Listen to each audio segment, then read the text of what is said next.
A Course in Miracles, Lesson 126. All that I give is given to myself. You can find Lesson 126 on page 227, 228, and 229 in your workbook for students. All that I give is given to myself.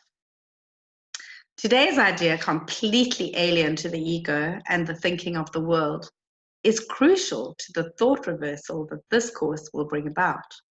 If you believed this statement, there would be no problem in complete forgiveness, certainty of goal, and sure direction. You would understand the means by which salvation comes to you and would not hesitate to use it now. Let us consider what you do believe in place of this idea. It seems to you that other people are apart from you and able to behave in ways which have no bearing on your thoughts, nor yours on theirs. Therefore, your attitudes have no effect on them. And their appeals for help are not in any way related to your own.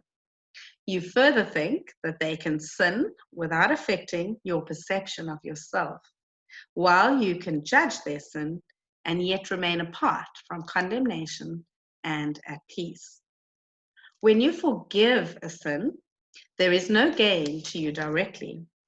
You give charity to one unworthy merely to point out that you are better, on a higher plane than he whom you forgive. He has not earned your charitable tolerance, which you bestow on one unworthy of the gift, because his sins have lured him beneath a true equality with you. He has no claim on your forgiveness. It holds out a gift to him, but hardly to yourself. Thus is forgiveness basically unsound, a charitable whim, benevolent yet undeserved, a gift bestowed at times, at other times withheld, unmerited. Withholding it is just, nor is it fair that you should suffer when it is withheld. The sin that you forgive is not your own. Someone apart from you committed it. And if you then are gracious unto him by giving him what he does not deserve, the gift is no more yours than was his sin. If this be true, forgiveness has no grounds on which to rest dependably and sure. It is an eccentricity in which you sometimes choose to give indulgently an undeserved reprieve. Yet it remains your right to let the sinner not escape the justified repayment for his sin. Think you, the Lord of heaven, would allow the world's salvation to depend on this?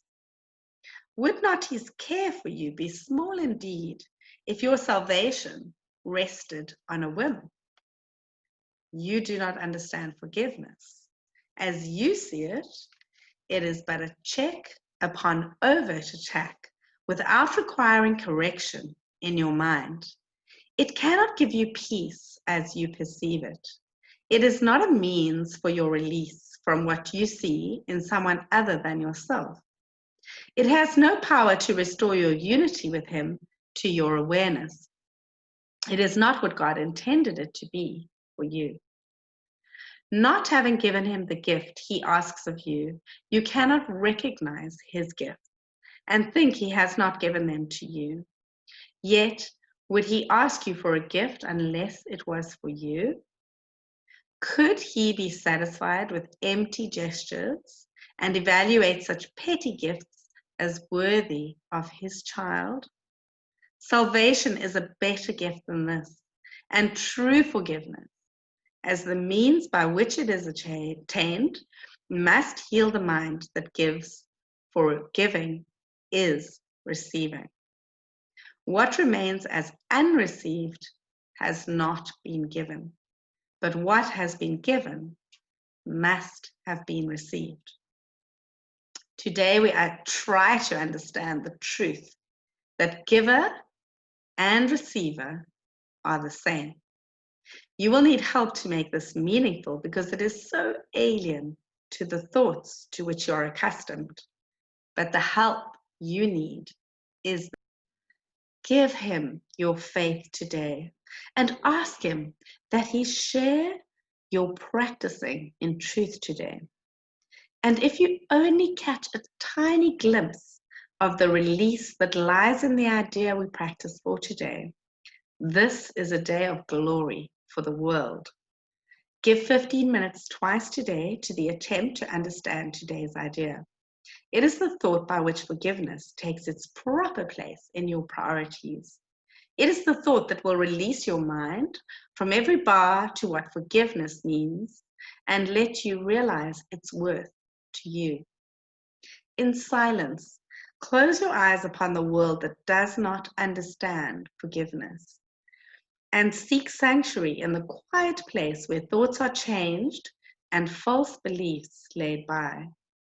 Repeat today's idea and ask for help in understanding what it really means. Be willing to be taught.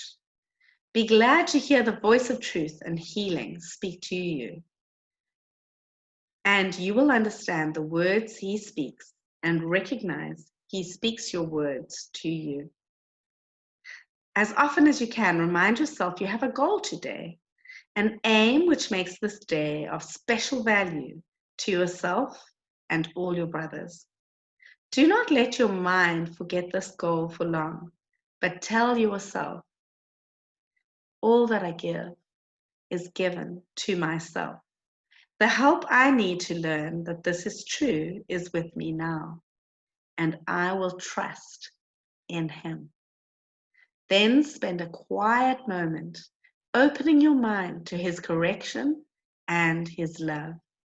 And what you hear of Him, you will believe, for what He gives will be received by you. So the core lesson again for today is, back to that page, all that I give is given to myself.